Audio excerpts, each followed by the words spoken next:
So this video is about using the list in Mathematica. At the beginning, you just deal with a couple of data, and this doesn't seem like very useful things to learn, but soon you will see that you're going to deal with lots of data, and this is very useful way of handling large data. So let's begin with the simple data here. So I'm storing this list of numbers 2, 3, 4, 1 in this order, and you simply type exactly like this, and you find this curly brace key in the keyboard pad, and I type it in here. It's going to recognize this as a list. The items of this list here are numbers, but it can be other things. It could be graphics, it could be whatever the Mathematica recognizes as an item.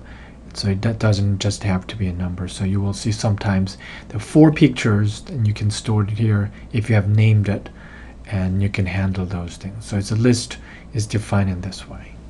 And this is how you pick an element, and I personally do not like this bracket. It's very confusing, but that's the way the Mathematica handles it. So we name this list 1 like this 2, 3, 4, 1. This 3 means the third element. So 2 is the first element, 3 is the second element, 4 is the third element.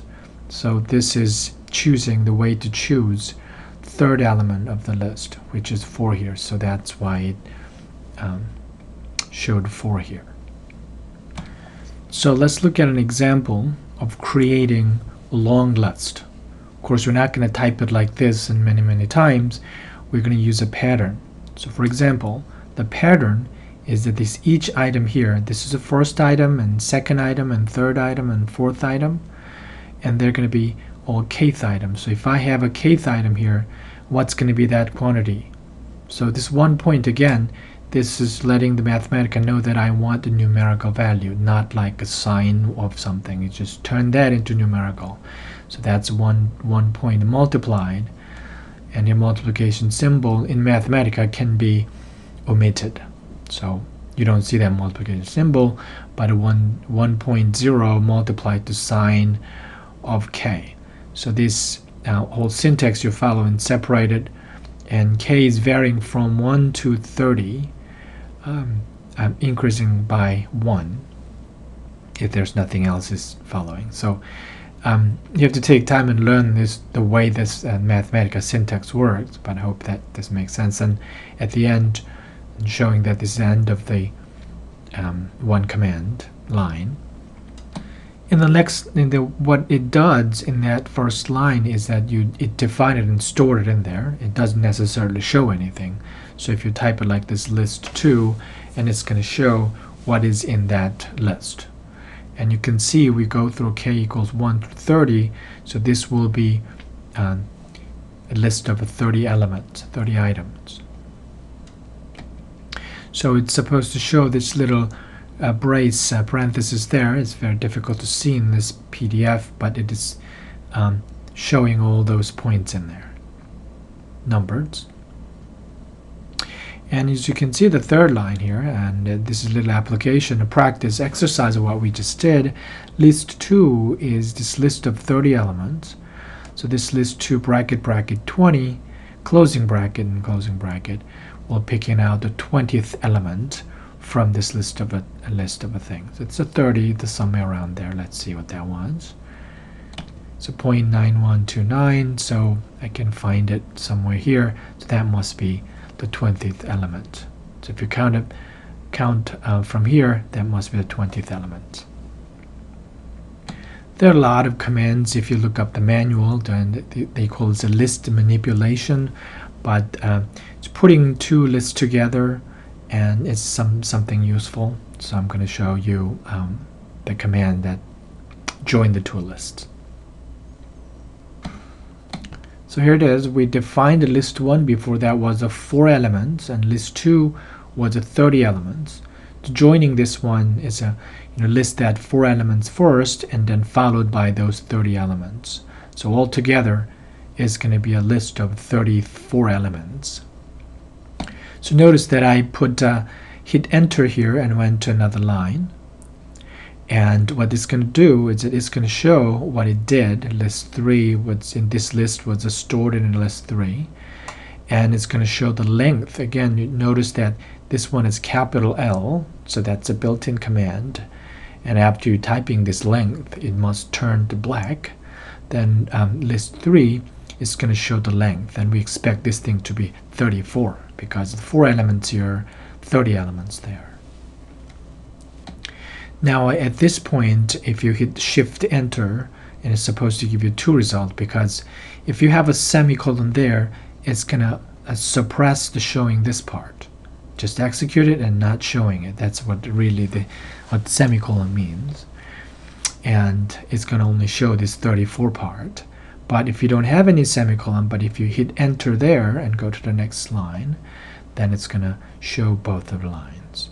Again, if you put the semicolon here and semicolon there and hit Shift Enter, then it's going to execute this thing, but it's not going to display anything. Next one is also very useful, and if I have a list and if you want to add one element to the end, and Append Command does it. Alright, so here I'm showing that list 3 we defined it as a union of these 2 lists. Now it has 34 elements. Here it's 34 elements, but we're adding this transcendental number pi. So again, if you type pi like this, or you can, I did not show you how to do this one here, but let's just type a capital Pi. So I'm going to write it on here. Actually, let me show you, let me go back to the notebook and show you how to type it. Alright, we're back to this little notebook and hit begin to type it in here. So capital Pi, and you see if I type capital P, it's a blue, but if I put I in there, now it recognizes it as something. This is how you type in a pi. So if you hit Enter and it's gonna Shift Enter, then it's gonna show this one. So instead of typing pi as I did in the notebook, you can just type simply capital Pi, and then it'll do the same thing. If you wonder how to actually type pi in the command part, it goes the following. Alright, here it is. It has this escape key in the Windows Microsoft keyboard, and if you hit escape key, and you can see this short 3 horizontal lines show up. And then if you type just the pi in lowercase and then hit escape key again, then it recognizes that as a pi, and then this is the same thing. So if you, for example, if you multiply this one by 1 point, then it's going to turn this one into a numerical value. Now Shift Enter, and then it turns into a numerical value. Right? That's how you type pi in there, and you can just simply type like this in capital P and lowercase I, and it also recognizes the same thing. It's easier to type it in this way. So instead of having this actual Greek letter pi like that, you can type pi with capital P. Then what it's going to do is it's going to append that pi to the as the last element of list 3. Now it has 34 elements. Now it's going to be 35 elements because of this. And this list 3 is renewed at this stage. It has 34 elements, but its list 3 is renewed by this list of 35 elements. Let's see what's the next second 2 line is. So you see the semicolon, that means it's suppressing the showing anything. So if you execute these whole 3 lines, and it's going to do this, but it's not going to display anything, and it's going to do the second line, not display anything about that, and the third line is going to show what the resulting list is. Every time when you're doing that, you can see list 3 is renewed. In the second line here, list 3 is renewed again, but this time with the 20 decimal digits of a pi. So n was a numerical value, remember, from an earlier video, and list 3. So this one will be 35 elements, this will have a 36 element, and this is list 3 will have this pi as a letter and this numerical value at the end. So let me show you the result.